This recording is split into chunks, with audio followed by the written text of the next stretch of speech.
नमस्कार, बहुत स्वागत है आप सभी का अपना उत्तर प्रदेश में। मैं हूं आपके साथ चेतन पाठक। खबरों की शुरुआत करेंगे और इस बुलेटिन की शुरुआत हम बड़ी खबर से करने जा रहे हैं। बड़ी खबर आपको बता दें, लखनऊ से वन विभाग की बड़ी तैयारी यहां पर की गई है। बंदरों को खाना उपलब्ध कराएगा वन विभाग।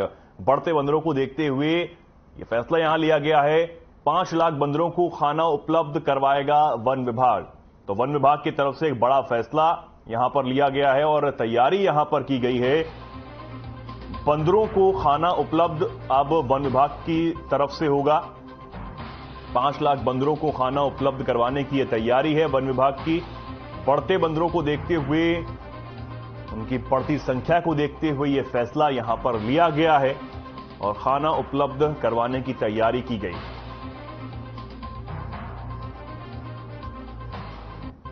बड़ी खबर आपको बता रहे हैं।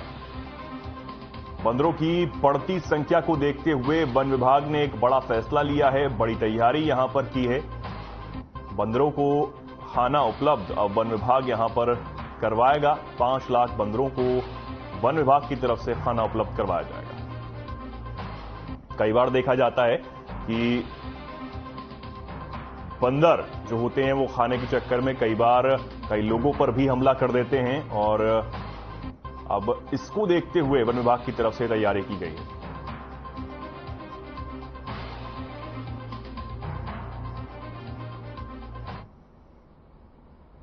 अब खबर लखनऊ से है, जहां पति पत्नी और वो का मामला निकलकर सामने आया है। बता दें कि थाना कृष्णनगर के फिनिक्स चौकी क्षेत्र में पति को रंगे हाथ पकड़ने के बाद पत्नी और वो के बीच जमकर बवाल हो गया। बवाल इतना बढ़ गया कि बात जो है वो हाथापाई तक पहुंच गई।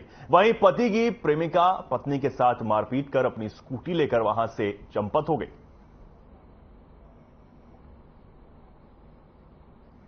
तो पति पत्नी और वो का ये पूरा मामला है। पत्नी ने जब अपने पति को प्रेमिका के साथ पकड़ा, उसके बाद ये जमकर बवाल हुआ और किसी ने वहां खड़े होकर ये वीडियो भी बना लिया जो अब वायरल है। हालांकि पूरी बात मारपीट तक पहुंच गई और उसके बाद जो लड़की थी, जो प्रेमिका थी, वो अपनी गाड़ी लेकर वहां से फरार।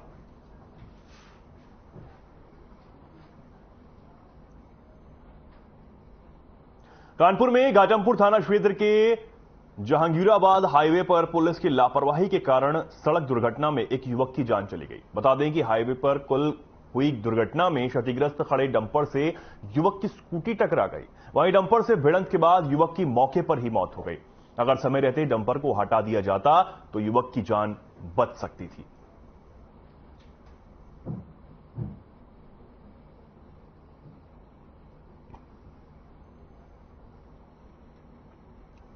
तो पुलिस की एक बड़ी लापरवाही यहां सामने आई है। सड़क दुर्घटना में एक युवक की जान गई है।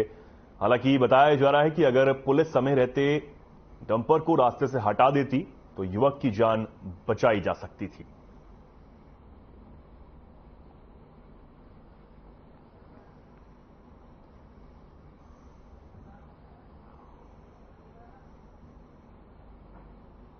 आगे बढ़ते हैं। उत्तर प्रदेश पुलिस की छुट्टियां रद्द कर दी गई हैं। बता दें कि डीजीपी विजय कुमार ने बकरीद, मुहर्रम, कावड़ यात्रा और श्रावण मास पर सुरक्षा को देखते हुए यूपी पुलिस की छुट्टियां रद्द कर दी हैं।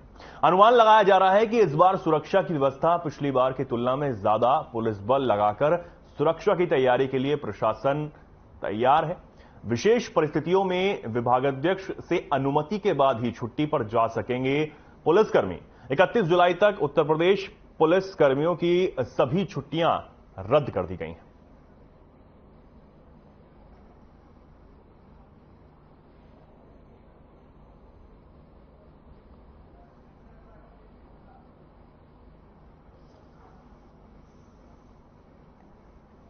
आगे बढ़ेंगे। बड़ी खबर आपको बता दें, कन्नौज से दबंगों ने युवक पर जानलेवा हमला यहां किया। सिर में फावड़ा मारकर युवक को गंभीर रूप से घायल किया गया है। घायल युवक का जिला अस्पताल में अब इलाज जारी है। सदर कोतवाली क्षेत्र के गंगोपुरवा का यह पूरा मामला है, जहां कुछ दबंगों ने एक युवक पर जानलेवा हमला किया और उसे गंभीर रूप से घायल कर दिया। इसके बाद घायल युवक का इलाज अब अस्पताल में जारी है। क्या कुछ इसके पीछे पूरा मामला है, पुलिस अब जानने में जुटी हुई है। सदर कोतवाली क्षेत्र के गंगोपुरवा का यह पूरा मामला बताया जा रहा है। बड़ी खबर आपको बता रहे हैं कन्नौज से, जहां दबंगों ने एक युवक पर जानलेवा हमला किया। सिर पर नुकीली चीज से यह जानलेवा हमला किया गया और उसके बाद गंभीर रूप से घायल युवक का इलाज अब अस्पताल में जारी है।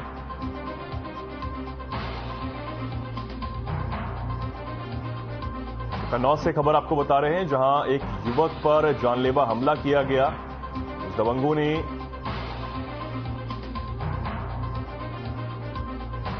यह जानलेवा हमला किया, नुकीली चीज से सर पर वार कर यह जानलेवा हमला किया गया है। हालांकि इस युवक का इलाज अब अस्पताल में जारी है।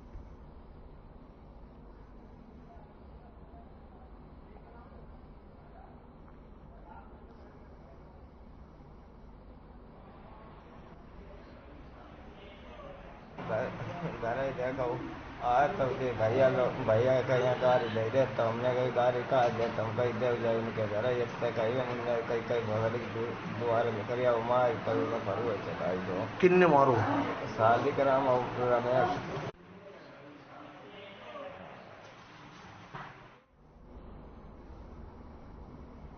लखनऊ मंडलायुक्त डॉक्टर रोशन जैकब ने देर रात अवैध अतिक्रमण हटाने और यातायात ट्रैफिक व्यवस्था को लेकर निरीक्षण किया। निरीक्षण के दौरान उपस्थित संबंधित अधिकारियों को आवश्यक दिशा निर्देश देते हुए उन्होंने कहा कि शहर भर में अवैध अतिक्रमण कदापि बर्दाश्त नहीं किया जाएगा। साथ ही कहा कि जहां अवैध अतिक्रमण दिखे वहां तत्काल ध्वस्तीकरण करते हुए कब्जा मुक्त उस जगह को कराया जाए।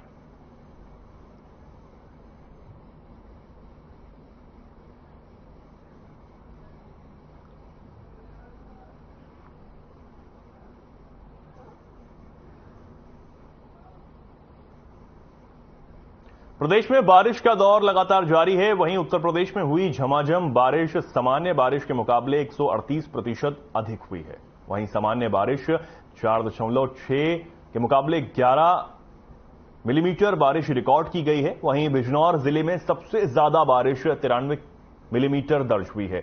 वहीं मौसम विभाग ने ज्यादा बारिश का अलर्ट जारी किया है, जिसमें 50 जिलों में गरज चमक के साथ भारी बारिश की संभावना है।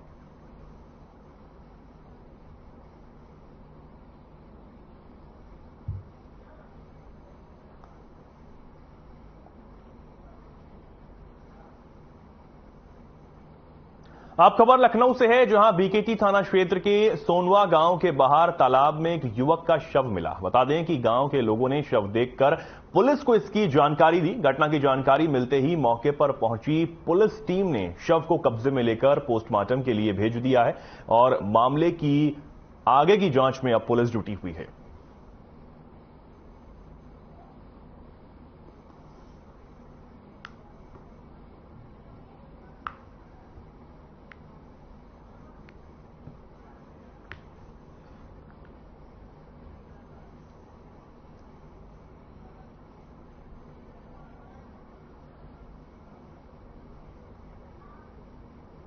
ललितपुर में जनपद में चारों तरफ मिट्टी का खनन अवैध खनन चल रहा है। खनन माफियाओं को प्रशासन का कोई डर नहीं रहा। धड़ल्ले से मिट्टी का खनन यहां हो रहा है। इधर खनन विभाग की अनदेखी को बहुत कुछ बयां भी कर रही है। खनन अधिकारी की मीडिया से दूरी और माफियाओं से नजदीकियां ये हमेशा ही एक चर्चा का विषय बनी रहती हैं। ब्लॉक जखौरा की ग्राम सभा बख्तर के ग्राम गैचवाड़ा चौकी बासी में मिट्टी का अवैध खनन जोरों पर चल रहा है। थाना जखौरा में बड़े पैमाने पर रात भर चल रही जेसीबी मशीनें, जोरों से चल रहा मिट्टी का अवैध खनन माफियाओं द्वारा बड़े पैमाने पर उपजाऊ खेती की जमीन को बंजर बनाया जा रहा है। साथ ही खनन माफिया द्वारा किसानों की भूमिदर जमीन और ग्राम सभा की जमीन पर अवैध खनन किया जा रहा है। शिकायत के बाद भी विभाग चुप्पी साधे हुए है। खनन माफियाओं पर कानूनी शिकंजा कब तक कसा जाएगा, इसका इंतजार अब सभी को है।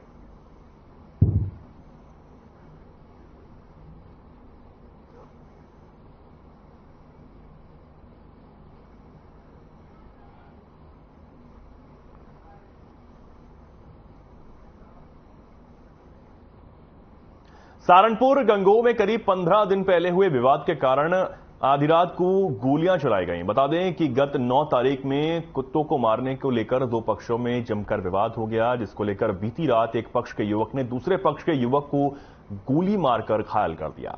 घायल युवक को गंभीर हालत में जिला अस्पताल रेफर किया गया है। वहीं हमलावर इंस्टाग्राम पर वीडियो डालकर चेतावनी देते हुए कह रहे हैं कि इस बार गोलियां कम पड़ गई थी, इसलिए बच गया, अगली बार नहीं बचेंगे।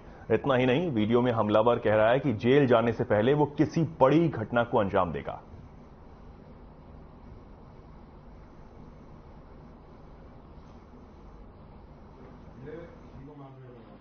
आज हमारे पास एक पुलिस की तरफ से मुर्तजा नाम के एक पेशेंट का मेडिकल लीगल केस बनने आया था, जिनकी उम्र 46 साल है और ये गुलाम मोलिया के रहने वाले हैं। और पेशेंट के हमने प्राथमिक उपचार करने के बाद उनकी कंडीशन को सीरियस देखते हुए हमने तुरंत रेफर कर दिया, जिस वजह से उनके वाइटल्स भी थोड़े नाजुक आ रहे थे, इसलिए हमने उनको रेफर कर दिया। पुराने विवाद को लेकर यहां गोली चली है, एक युवक इसमें गंभीर रूप से घायल हुआ है। साथ ही हमलावर ने एक वीडियो डालकर धमकी दी है, जिसमें कहा गया है कि दोबारा वो एक बड़ी घटना को अंजाम देगा।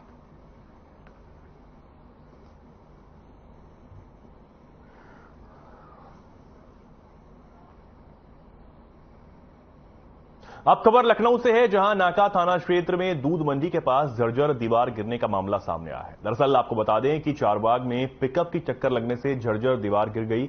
वहीं दीवार गिरने से कई वाहन चपेट में आ गए, जिससे नुकसान भी देखने को मिला है। गनीमत यही रही कि कोई बड़ा हादसा होने से टल गया। जानकारी के मुताबिक किसी के हताहत होने की सूचना नहीं है। यह पूरा मामला थाना नाका के चारबाग का बताया जा रहा है। तो एक जर्जर दीवार अचानक से टूटकर गिर गई। हालांकि इसमें किसी के हताहत होने की खबर नहीं है और एक बड़ा हादसा भी होने से यहां टला है। लखनऊ की ये तस्वीरें आप देख रहे हैं, थाना नाका के चारबाग इलाके का ये पूरा मामला है।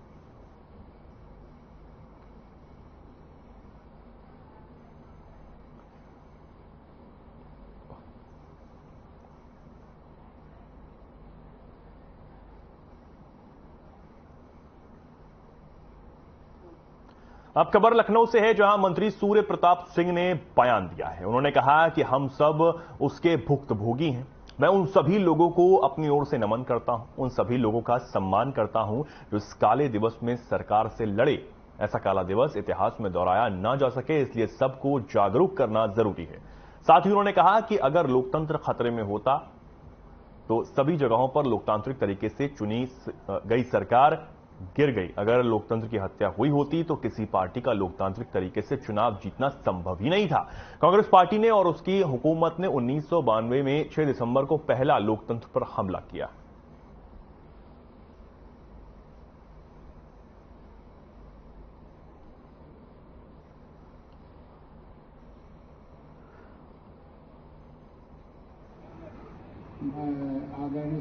और भारत के इस मजबूत लोकतंत्र का वहां पर जाकर के आलोचना करते हैं। मैं समझता हूं कि देश की जनता ऐसे लोगों के प्रति सावधान रहेगी और उनको समय आने पर बार बार सबक सिखाएगी। और इसी नाते आज वो सत्ता के बाहर भी हैं और भविष्य में उनकी कोई भी कोशिश देश की हमारी महान जनता नाकाम करेगी, क्योंकि भारत का लोकतंत्र सबसे प्राचीन लोकतंत्र है और वैशाली गणराज्य के जमाने से हमारे देश के भीतर लोकतंत्र है, वैदिक काल से, और ये अत्यंत मजबूत है। इसको कोई भी कोशिश करेगा इसके लोकतंत्र को समाप्त करने का, वो स्वयं नष्ट हो जाएगा।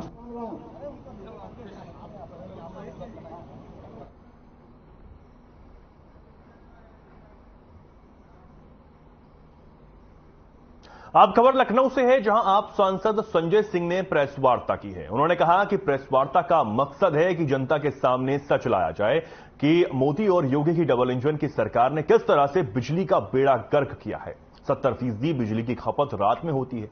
रात की खपत में 20% बिजली महंगी हो जाएगी। मोदी और सरकार इस नए नियम के तहत जनता को महंगी बिजली का झटका देने जा रही है। ये नया बिजली का कानून लागू होने से घरेलू लाखों उपभोक्ताओं को पेट पर लात मारने जैसा कानून सरकार ला रही है। ये तुगलकी फरमान है सरकार का कि रात में अगर बिजली इस्तेमाल होगी तो उसका अलग चार्ज होगा। इस काले कानून का आम आदमी पार्टी सदन में विरोध करेगी, इसे लागू होने नहीं देंगे। अगर आपका बिल 2000 रुपए आता है तो 400 रुपए बढ़ जाएगा, 2400 रुपए हो जाएगा। ये किस प्रकार का कानून आप ला रहे हैं?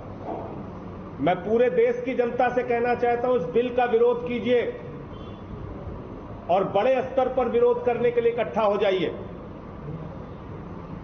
अगर ऐसा कानून देश के अंदर लागू हो गया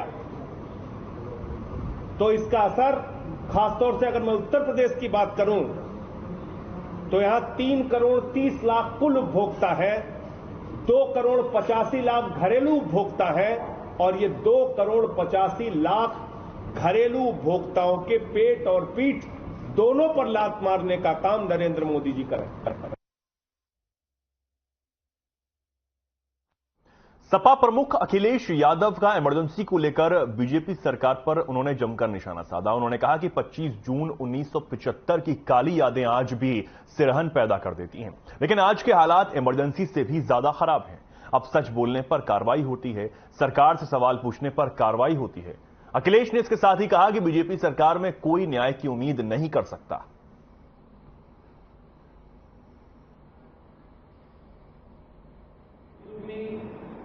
अम्बेडकर जी ने संविधान दिया है, यही हमारा यूनिफॉर्म सिविल कोड है। जो बाबा साहब भीमराव अम्बेडकर जी ने हमें संविधान दिया है, यही हमारा यूनिफॉर्म सिविल कोड है। बीजेपी के लोग नफरत आपस में लड़ा करके, एक दूसरे के खिलाफ साजिश कर करके, समाज में खाई पैदा करके वोट मांग रहे हैं। मुझे पूरा भरोसा है इस बार कोई भी रणनीति भारतीय जनता पार्टी की चलने वाली नहीं है। उत्तर प्रदेश में सफाया होने जा रहा है। लखनऊ की ओमेक्स सिटी गोमती नगर विस्तार सेक्टर 7 में शराब पार्टी का आयोजन किया गया। पार्टी में नाबालिग लड़के और लड़कियां शामिल हुई। ओमेक्स R2 में ओयो के जरिए पार्टी का आयोजन किया गया, जिसमें करीब 40 लोग शामिल हुए। नशे में धुत नाबालिगों पर गार्डों से भी बदतमीजी करने का आरोप लगा है। मामले की सूचना पुलिस को दी गई है, जिसके बाद मौके पर पहुंची पुलिस ने मामले की जांच शुरू कर दी।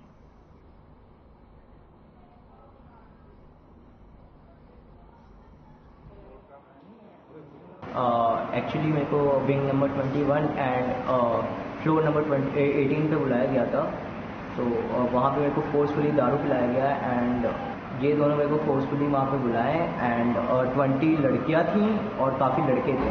मैंने काउंट नहीं किया एग्जैक्टली। सो वहाँ पे दारू वगैरह चल रही थी एंड सबको फोर्सफुली ऐसे मुंह पे करके दारू पिलाया जा रहा था।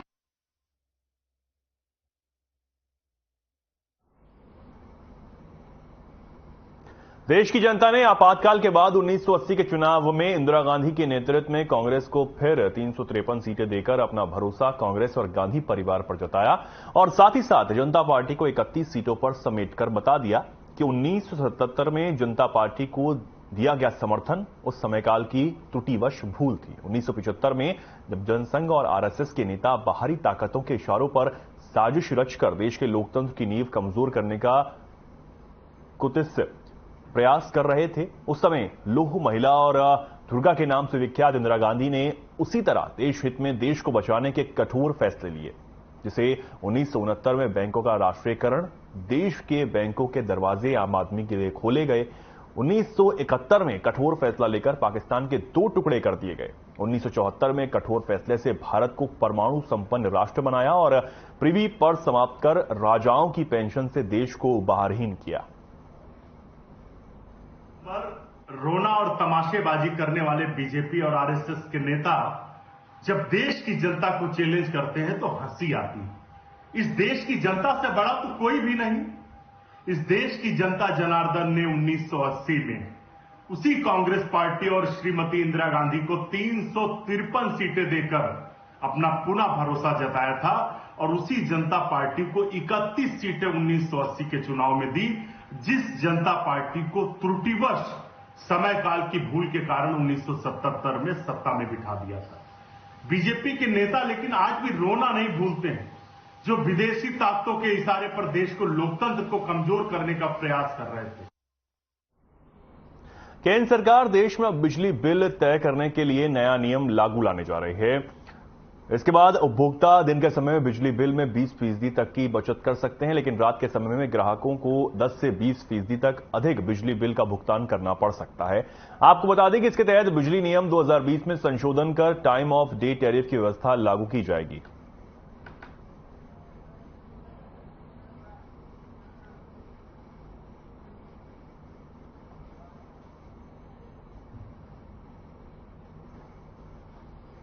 अब खबर अमरोहा से है, जहां एक बार फिर दबंगों की दबंगई देखने को मिली है। यहां गजरौल के गंगानगर में एक महिला की दिन दहाड़े घर में घुसकर गोली मारकर हत्या कर दी गई, जिससे स्थानीय लोगों में दहशत का माहौल है।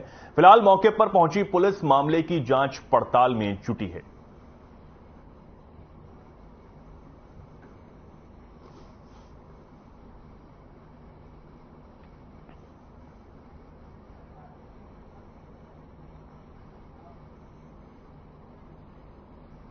जीआरपी टीम ने कानपुर सेंट्रल स्टेशन के प्लेटफॉर्मों पर विशेष नशा मुक्ति अभियान चलाया। अभियान के दौरान टीम ने यात्रियों को नशा न करने के लिए जागरूक किया। जीआरपी प्रभारी रामकृष्ण द्विवेदी ने बताया कि उन्होंने और उनकी टीम ने मौके पर मौजूद लोगों ने नशा न करने और इसके दुष्प्रभाव को लेकर लोगों को जागरूक किया।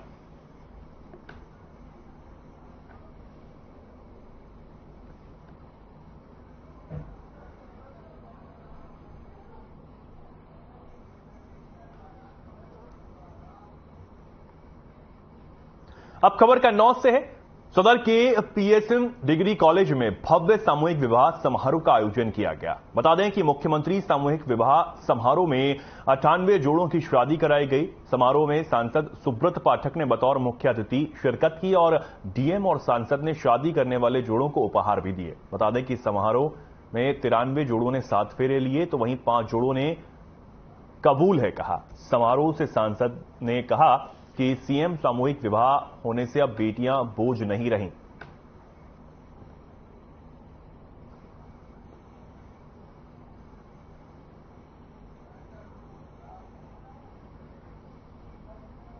तो फिलहाल के लिए खबरों में इतना ही। नमस्कार।